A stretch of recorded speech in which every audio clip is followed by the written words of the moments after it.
Hi, it's Paul, and in this video I'm an old man with my DWS773 Mitre saw, the old DeWalt, and I'm going to respond to a comment put on the my mitre saw doesn't cut accurately video a couple of days ago by Jacob Ingram Dodd 4108.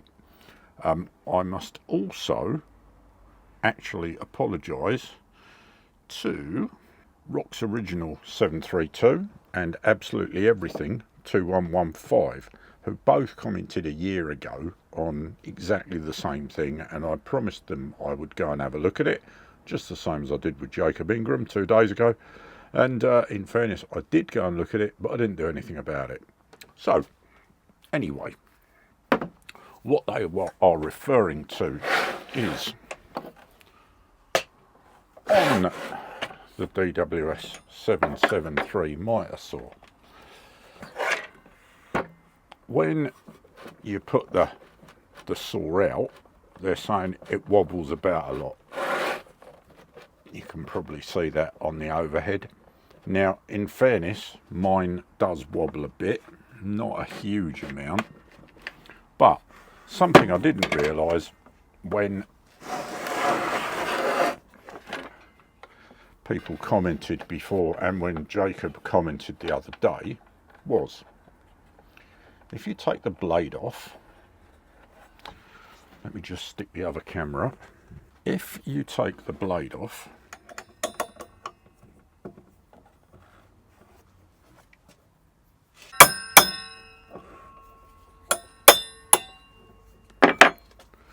which you do by turning the socket head bolt clockwise in the direction of cut, so it's a left hand thread rather than a right hand. Take the blade off with the hugely irritating blade guard that gets in the way. Just clip that out of the way for a moment. Behind here, see if you can see that on the camera, there is a little plastic plug. Now, if I get something to hook that little plastic plug out,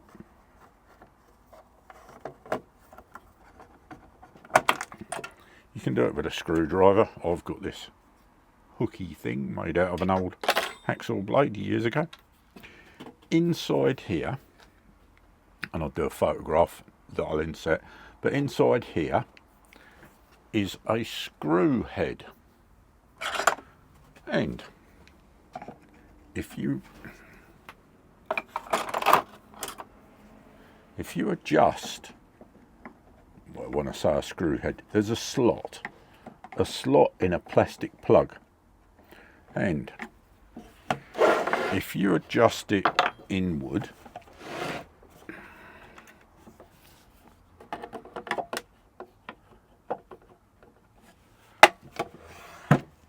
it makes the saw tighter on the bottom rail. So there I've tightened it up too much and it's actually locked the saw in place. It will move, but not easily. And it takes a little bit of the wobble out.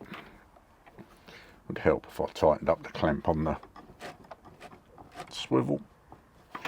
So I can still rock it backwards and forwards. You can probably see that on the overhead camera. I can still move it a fair bit, but in honesty, a lot of that is where the frame is actually twisting and all the rest of it, and purely because it's not the best built of devices. Anyway, Jacob was saying, had I had any luck with adjusting it? Well, no, I hadn't, because I didn't even know it existed until Jacob mentioned it. And as I said, one of the other guys mentioned it as well a year ago, and I didn't realise what he meant. I thought he was talking about the clamp down bolt on the top. He wasn't. So, have I had any luck with adjusting it? Well, having looked at it, the best I can suggest is that if you raise the saw to its highest position and pull it out on its slide, with it clamped up too tight, I think the best you can do is turn it back just a tiny bit, and you're talking about a degree at a time. Keep turning it back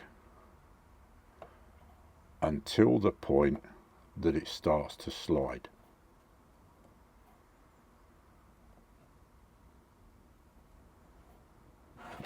There we go. And in honesty, I think that's the best you're going to do.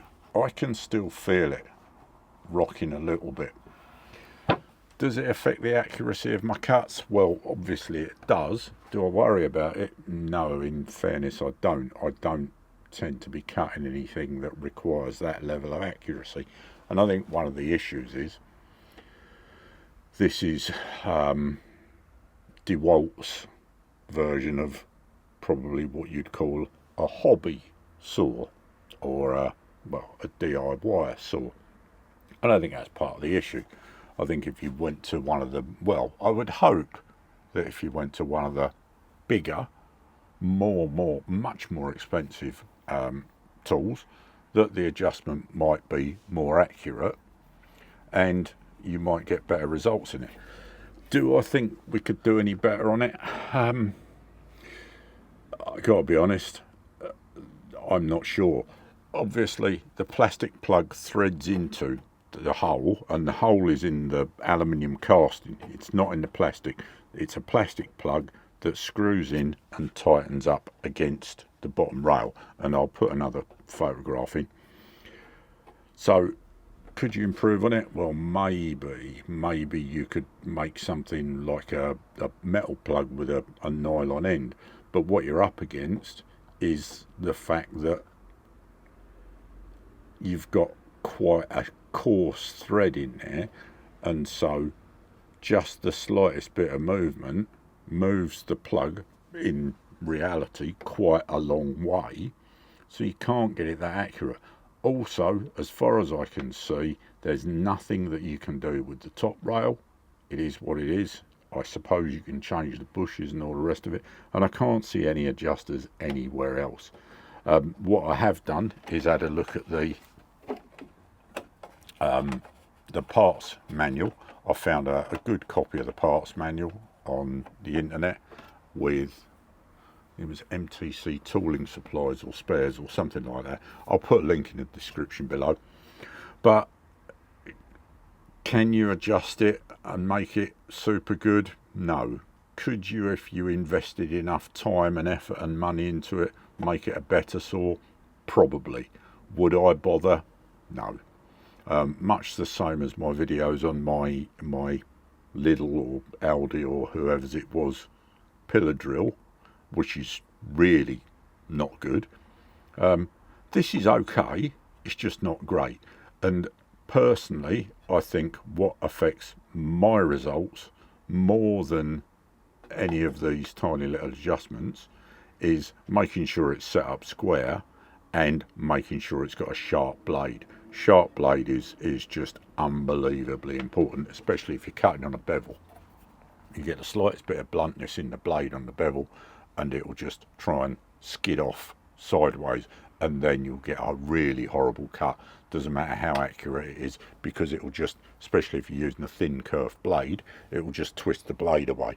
So make sure your blade's sharp, and personally I think that's about as good as it's going to get. If anybody else watches this and goes, yeah, but you should do this and you should do that, great, tell us. And if it doesn't involve stripping the whole damn thing apart, then I'll give it a go at trying to show, or makes a video yourself. So there you have it. Jacob and the other two guys, thanks for the comment. My apologies to the first two guys. I'm sorry it's taken so long to respond.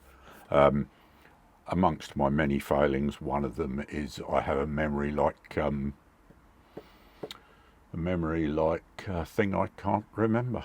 So thanks for watching. See you in the next one. Bye.